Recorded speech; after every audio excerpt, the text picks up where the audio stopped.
Əgər insan hələ ki uşaq planlaşdırmamış, uşaq olmadan testosteron çox böyük miqdarda istifadə eləyir, onda reproduktiv funksiyada müəyyən azalmalar ola bilər. Onu qabaqcadan mütləq həkimlə, bununla məşğul olan insanlarla danışmaq, dəyərləndirmək lazımdır. Əlbəttə ki, həm saç tökülmə baş verə bilər müəyyən testosteron səviyyəsinin aşağısında. Testosteron əgər yaşla azalıbsa, burada çox böyük dozalar istifadə olunması məsləhət deyil. Sadəcə testosteron daimi öz orta normalda saxlamaq lazımdır.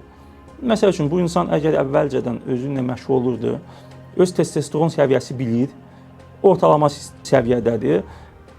Bu iynələr həm 2-3 həftədən bir istifadə oluna bilər, həm də belə vasitələr var 3 aydan bir dəfə istifadə oluna bilər. Düzdür, birinci başlamaq olar qısa müddətli testosteron vasitələrlə. Mazlar, tabletkalar, onlar bir günlük hətta təsiri saxlaya bilir. Sadəcə biz nə məqsədlə eləyirik? Fəsadların tez bilməsi üçün və terapiyanın tez kəsilməsi üçün.